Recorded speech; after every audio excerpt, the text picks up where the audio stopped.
Hello! Welcome back! Akala natin ay magiging maayos ng lahat. Gumaling ng sugat ni Victoria. Naging tahimik ng mansyon at may balita pa tungkol sa isang nalalapit na kasal. Pero huwag kayong pakakasiguro dahil ang mundo ni Guillermo ay hindi natatapos sa simpleng happy ending. Nang akala nating babalik na ang liwanag, biglang rumagas ang bagyo, literal at figurative. Ngayong nagharap na muli ang dalawa, matutupad kaya ang hiling ni Victoria na makalaya o ang pag-amin ni Guillermo tuluyang maglalagay sa kanya sa isang kulungan na walang pintuan? Ako si Miss Maria at sabay-sabay nating tunghayan kung bakit ang bawat pag-asa ay may kaakibat na mas masakit na katotohanan. Tara, simulan na natin. Victoria POV. Halika, kumain ka.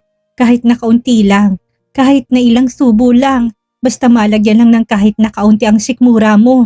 Seryosong wika sa akin ni Yaya Rosie. Muli akong umiling. Yaya, gusto ko pong magpahinga na muna. Pwede bang iwan niyo na lang po muna ako? Please. Nakikiusap kong wika dito. Napansin ko malungkot ako nitong tinitigan. Umiling ulit ng makailang ulit bago malungkot na tumayo mula sa pagkakaupo sa tagiliran ko.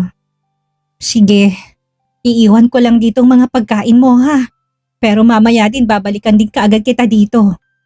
Senyorita, nandito lang ako. Hindi kita iiwan at sana ganun ka din sa akin. Huwag mo akong bigyan ng dahilan para mas lalong malungkot. Seryoso nitong wika sa akin. Isang tipid na pagtangulang ang naging tugon ko at muling ipinikit ang aking mga mata. Naramdaman ko naman ang muling pagbukas at sara ng pintuan ng silid.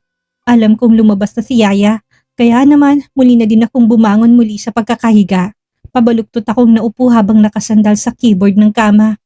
Yakap ko ang dalawang tuhod habang nakatitig ako sa paa kong namamaga. Masakit yun. Feeling ko may pumipintig-pintig sa ugat mula sa loob. Halos magkulay ube na din dahil sa matinding pamamaga.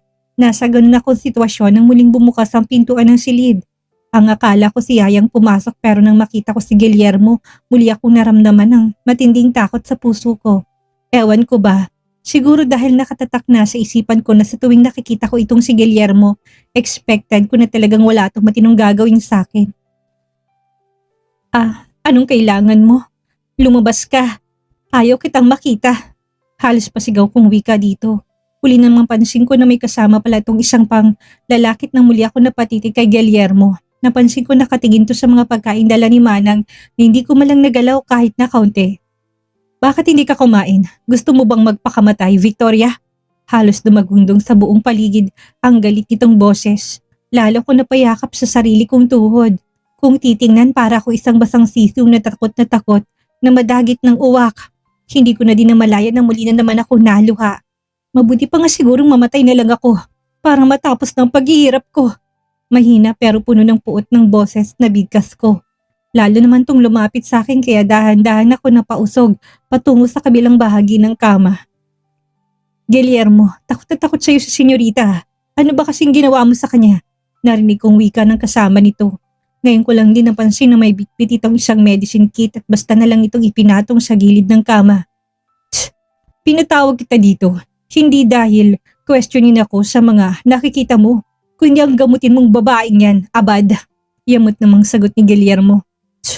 Sungit. Ikaw ha, bawas-bawasan mo muna yung pagiging halangang kaluluwa mo. At takot na sa'yo si senyorita. Nakangisi namang sagot ng lalaking nangangalang abad. May kasalanan siya sa akin, kaya hindi niya kailangan ng maayos na pagtrato mula sa akin. Seryosong sagot naman ni Guillermo dito. Patuloy lang din na nakatitig ako sa paa kong namamaga. Hindi ko alam kung bakit dito pa nag-uusap ang dalawang ito. Gayong napakalawak naman sana ng asyenda at maraming pwedeng pagtambayan. Kaysa naman siya dito sila sa harap kung magchismisan. Tapos ako lang din naman ang pinag-uusapan nila. Paano ba yan? Gagamutin ko na ba siya? Para matapos na. I think nasa period na ng pag-hunger strike si senyorita. Kapag patuloy ito na mangyayari, posibleng bibigay ang katawan niya. Sagot naman ni Abad kay Guillermo. Naglakad na to palapit sa akin kaya naman muli akong umurong palayo dito. Nakita naman to ni Guillermo kaya naman muli itong nagsalita. Huwag kang maarte, Victoria. Kung ayaw mong tuluyang maputol ang binti mong namamaga, Hayaan mong gamutin niya ni Ahmad. Huwag kang mag-alala, doktor yan at hindi ka niya nipapahamak. Seryosong wika sa akin ni Guillermo. Sa wakas, may matinuding salita akong narinig mula sa bibig nito. Pero dapat ba ako magtiwala dito kay Guillermo? Baka mamaya, mamalayan ko na lang na imbis na gamutin ng Abad ni itong pa ako, baka ipaputol na lang ito ng tuluyan para hindi na ako makatakas pang muli. Hindi ko alam kung napapraning lang ba talaga ako, pero nang maisip kong bagay na yun, mas lalo tuloy akong natakot. Hindi, ayaw ko. Lumayo ka sa akin. Lumabas kayo dito. Ayaw ko kayo makita. Galit kong wika at walang sabi-sabing dinampot kong unan at malakas na ibinato yun kay Abad. Samantalang napansin kong tulala namang napatitig sa akin si Guillermo. Nagulat siguro sa attitude ko pero wala na ako magagawa. Para sa akin, this is between life and death at mahirap magtiwala sa mga taong alam kong malaki ang koneksyon dito kay Guillermo. Umalis kayo dito sabi Alis! Galit ko sigaw pero parang walang narinig si Guillermo. Dali-dali ako nitong nilapitan at hinawakan sa magkabila ang balikat. Ano bang nangyayari sa'yo? Natututo na ba yung utak mo? Nandito si Abad para gamutin ka. Galit na sigaw ni Guillermo sa akin. Niyugyug pa ako dito dahil baka iniisip nito na nasisiraan na ako ng bait. Talagang matuto yung utak ko kapag patuloy pa akong manatili sa silid na to, Guillermo. Pakawalan mo na ako. Pakawalan mo na sabi ako Nag-hysterikal kong wika. Ang takot na nasa dibdib ko'y tuluyan na yata naglaho. Feeling ko, sinaniban yata ako ngayon dahil bigla ako naging matapang. I don't have a choice kung hindi ang gawin nito, Victoria. Baliw ka na nga. Nababaliw ka na. Galit itong wika sabay senyas nito kay Abad. Pinagtulungan ako ng dalawang itali, ang dalawang kamay ko sa kabilang malakas kong pagpupumiglas. Pawis na pawis ako dahil talagang nanlalaban ako, pero walang panamang lakas ko kumpara sa lakas ng dalawa. Maayos na naitali na ang dalawa kong kamay na para bang isa akong kriminal.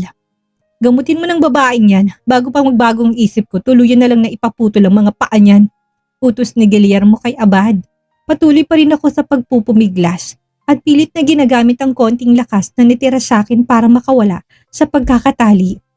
Senyorita, huminahon ka. Gagamutin ka lang naman Walang masamang mangyayari sa'yo. Saglit lang naman to Ani ni Abad sa akin. Kaya lang, hindi ko to sinagot. Masama ko tong tinitigan bago ko muling nagsalita. I hate you. Naiintindihan mo ba? Kahit napatay mo pa ako, hindi na ako matatakot. Hindi na ako natatakot sa'yo, lalo na't wala na si Papa. Galit kong sigaw kay Guillermo. Napansin ko lalo nagsalubong ang kilay nito.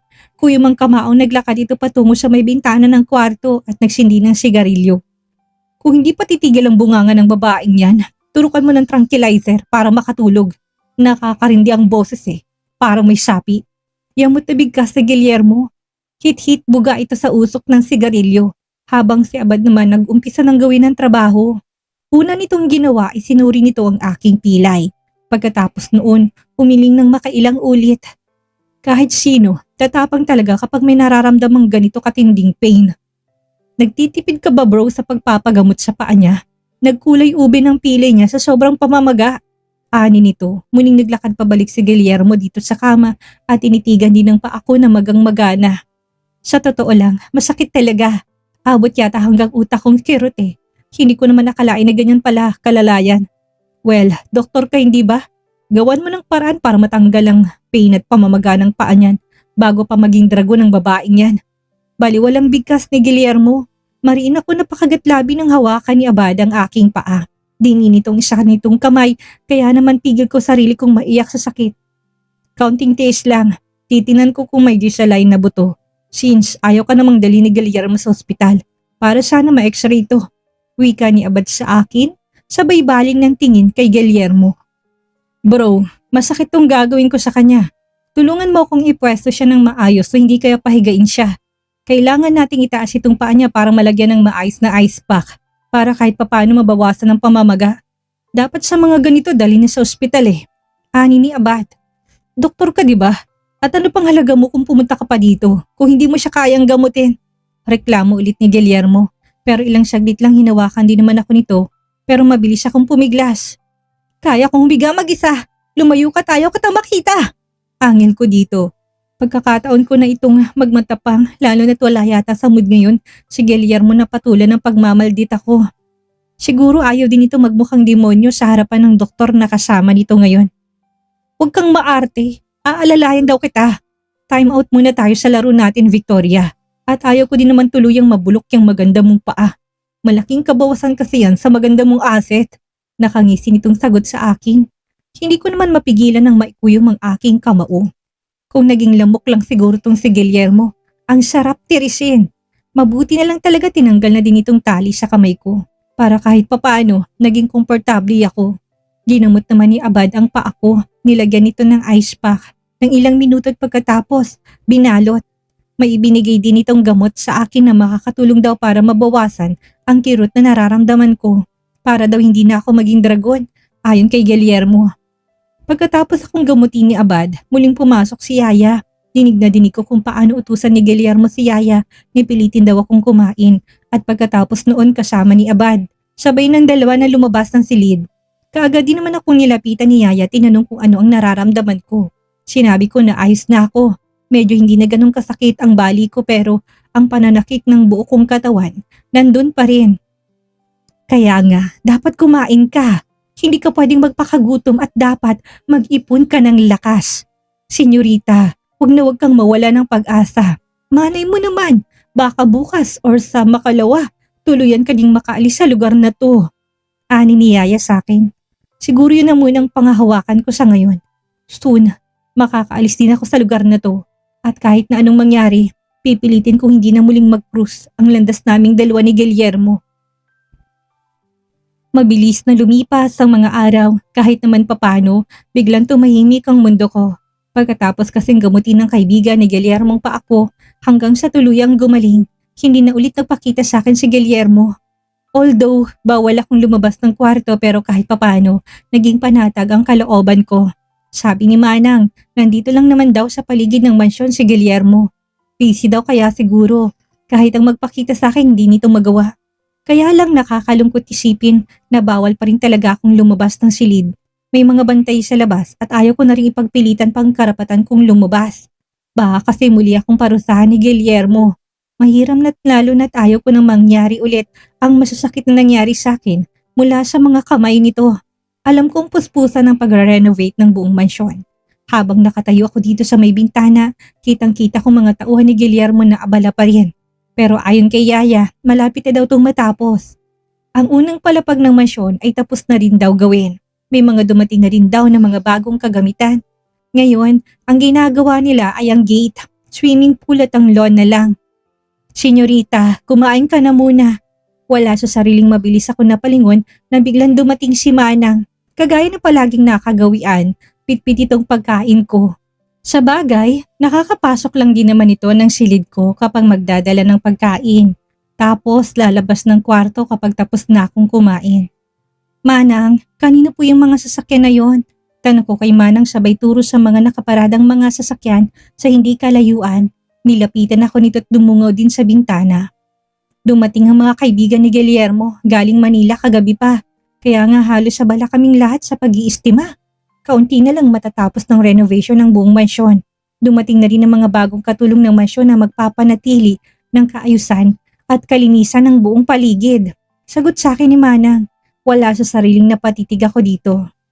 At ako po, anong balak ni Guillermo sa akin? Yaya, may naririnig ka bang chismis ko anong gagawin ni Guillermo sa akin? Halos 1 buwan na ako nakakulong dito sa kwarto at ayaw akong payagang lumabas. Tapos talagang nag-effort pa siya na may magbantay sa akin sa mismong labas ng silid na to. Seryosong tanong ko kay Manang. Totoo naman kasi halos 1 buwan na. 1 buwan na diretsong pananatili dito sa loob ng silid. Hindi nagpapakita si Guillermo sa akin pero sobrang higpit ng bantay ko sa labas na kahit itong si Yaya, hindi pwedeng pumasok kung hindi oras ng pagdadala ng pagkain. Hindi ko alam kung anong balak ni Guillermo sa'yo, senyorita. Pero kabilin-bilinan niya na huwag ka daw pabayaan. Dapat daw kumain ka sa tamang oras at siguraduhin na maayos ang kalagayan mo. Seryosong sagot ni Yaya sa akin. Wala sa sariling, naglakad ako pabalik ng kama. Mga ganitong pakulo ni Guillermo, mahirap din talagang hulaan. Hindi nagpapakita sa akin ng labis ko namang pinagpapasalamat Pero nakakatakot isipin na baka may ibang plano si Guillermo sa akin na mas lalo lang ako magdurusa. Siya nga pala, nung dumating ang mga kaibigan ni Sir Guillermo, may napasama ni isang babae. Maganda at ang dinig ko, fiancé daw ni Guillermo yon. Muling wika ni Yaya. Kaagad naman ako napakunot noo. May fiancé si Guillermo. Kung ganun, bakit hindi niya pa rin ako hinayaang makaalis dito? Ano ba talagang plano ng lalaking yun sa akin, Yaya? Kinakabahan kong tanong dito. Kaagad din naman itong naglakad palapit sa akin at tinawakan ako sa kamay. Huwag kang mag-alala. Feeling ko naman nagbago na si Guillermo. Nakita kong paano siya makitungo sa mga tauhan. Mabait naman siya. Hindi din siya sumisigaw at higit sa lahat, ang dating mga tauhan ng papa mo dito sa asyenda ay balik trabaho na rin sila. Nag-uumpisa ng asikasuhin ni Guillermo ang mga palayan at iba pang mga taniman. Unti-unti niya nang binubuhay ang asyenda. Senyorita, seryosong wika ni Manang sa akin. Hindi naman ako nakaimik. Kahit papano nakakatuwang isipin na unti-unti nang binubuhay ni Guillermo ang asyenda. Ibig sabihin nito, magkakaroon na ulit ng hanap buhay ang mga taong umaasa sa asyenda para mabuhay ang pamilya. Kahit papano, masaya ako sa kaalamang yun. At least naman pala, hindi lang pagpapahirap sa akin ang kayang gawin ni Guillermo. Marunong din naman pala itong magpahalaga at tumulong sa kalagayan ng ibang tao. Pero syempre, hindi pa rin nababali ang katotohanan na bihag ako nito. Hindi pa rin ako dapat magpakampante, lalo na't alam kong hanggang ngayon, hanggang langit pa rin ang galit sa akin ni Guillermo. Isang buwan pang mabilis na lumipas. Tapos ng renovation sa buong paligid ng mansyon. Wala na akong naririnig na ingay sa buong paligid dulot ng mga makinaryang ginagamit sa pagsasaayos ng buong paligid. Ayon kay Manang, napakaganda daw sa labas. Well, mukha nga. Kahit na mahigit 2 buwan na ako nakakulong dito sa kwartong ito, nakikita ko pa rin naman ang ilang pagbabago sa labas. Mula dito sa loob ng kwarto ko na para bang nagsisilbi ko ng kulungan. Natatanaw kong malawak na swimming pool. Ang magandang fountain ay mas lalo pang pinaganda. May mga nakikita din akong mga halaman sa garden. Alam kong imported at mamahalin yun at bago sa paningin kong iilan. Hindi ko alam kung anong plano sa akin ni Guillermo. Hindi na rin kasi talaga ito nagpapakita sa akin na para bang bigla na lang ako nitong nakalimutan. Si Yaya, siya lang palagi ko nakikita. Pero ganun pa rin ang senaryo. Pumapasok lang to dito sa silid para hatiran ako ng pagkain. Minsan naiisip ko, baka naman tuluyang nakalimutan na ako ni Guillermo. Ewan, palagi namang sinasabi ni Manang sa akin na may mga bantay pa rin akong nasa labas lang. Imposible namang hindi yun napapansin ni Guillermo at imposible din na hindi ako nito naalala na nandito lang ako sa silid na to. Bihag nito at wala pa rin yatang balak na pakawalan. Malakas na ako ulit. Although, nandun pa rin na ang pain sa puso ko dahil sa pagkawala ni Papa. Pero alam kong kaya ko nang lumaban sa buhay. Lalo na't wala nang bakas ang sakit sa katawan, pati na rin ang bali sa aking paa. Tuluyan na yung naghilom. Nakakakilos na din ako ng maayos at kung tutuusin, pwede na ako ulit magplano para makaalis sa lugar na to. Pero, kaya ko na ba talaga? Parang hindi pa.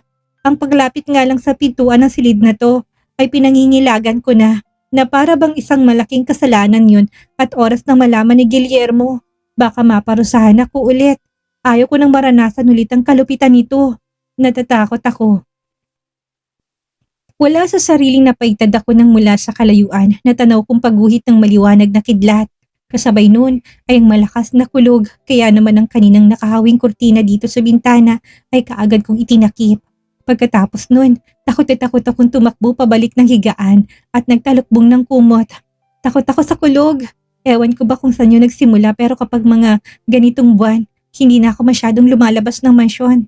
Si Yaya Rosie ang palaging sumasama sa akin dito sa kwarto kapag may mga ganitong klaseng senaryo. Pero ngayon nagbago ng lahat. Kailangan ko tiisin ng takot. Kailangan ko magiging matatag. Nanginginig na mariin ko ipinikit ang aking mga mata. Nandito ako sa kabilang sulok ng kama.